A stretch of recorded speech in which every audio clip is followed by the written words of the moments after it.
എല്ലാവർക്കും റംസാൻ മുബാറക്ക്. ഞാനിന്ന് കാണിക്കുന്നത് ടയർ റോട്ടിൻ്റെ റെസിപ്പിയാണേ.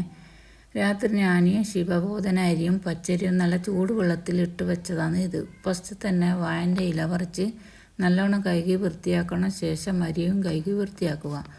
ഒരു മിക്സിൻ്റെ ജാറിൽ ഇട്ട് കൊടുക്കുക. ആവശ്യത്തിന് ഉപ്പും കുറച്ച് മാത്രം വെള്ളം പാർന്ന് ടൈറ്റായിട്ട് അരി അടിച്ചെടുക്കണേ. എനിക്കിപ്പോൾ 2 പ്രാവശ്യം അരക്കേണ്ടതായിട്ട് വന്നിട്ടുണ്ട്. അതിലേക്ക് ഞാൻ റോട്ടിപ്പൊടിയാണ് എടുത്തത്. കുറച്ച് പൊടിയിട്ട് നല്ല ടൈറ്റിൽ കുഴച്ച് ഒരു ബോൾസ് രൂപത്തിലാക്കുക. എന്നിട്ട് അത് വാഴയിലയിൽ എണ്ണ തടവി പരത്തി ഓട് വെച്ച് അതിൽ തട്ടിക്കൊടുക്കുക. ശേഷം ഒരു അടപ്പ് വെച്ച് കൊടുക്കണേ. മറന്നു കുറച്ച് സമയം കഴിയുമ്പോൾ തന്നെ നല്ലോണം പൊങ്ങി വരും.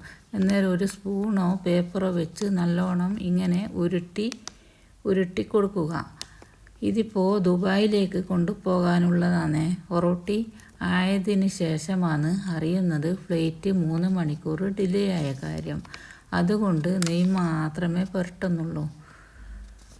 ഇതിന് ഈ ഒറോട്ടിക്ക് നല്ല കട്ടിയുള്ള തേങ്ങാപ്പാലും നെയ്യും പുരട്ടിയാൽ നല്ല ടേസ്റ്റാണ്.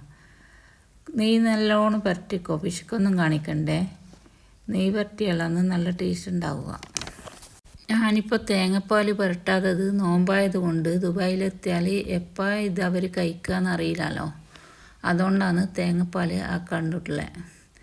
ഉമ്മാമിയും ഉമ്മയിലുള്ള സമയം നോമ്പ് മുറിച്ചപ്പാട് ഇതാണ് ഫസ്റ്റ് കഴിക്കുക. ഇതും ചായയും. അതിന് ശേഷം വേറെ എന്തെങ്കിലും കഴിക്കുള്ളൂ. ഇപ്പോഴത്തെ കുട്ടികൾക്ക് പിന്നെ ഇതൊന്നും ഇപ്പോൾ ശരിയാവില്ലല്ലോ.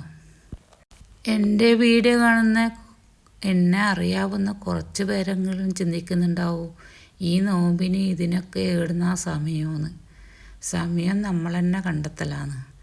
എൻ്റെ നിസ്കാരവും ഖുർആൻ പാരായണവും വീട്ടുജോലിയും എല്ലാം കഴിഞ്ഞിട്ട് തന്നെയാണ് വീഡിയോ എടുക്കുന്നതും വോയിസ് കൊടുക്കുന്നതല്ലോ.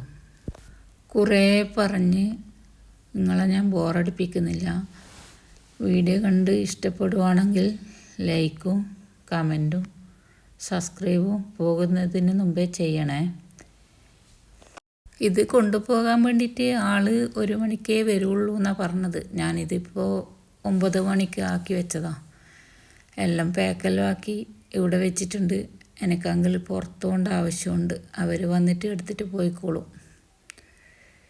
ഇനി പുതിയൊരു വീഡിയോ ആയിട്ട് വരാം. അതുവരേക്കും ബായ്.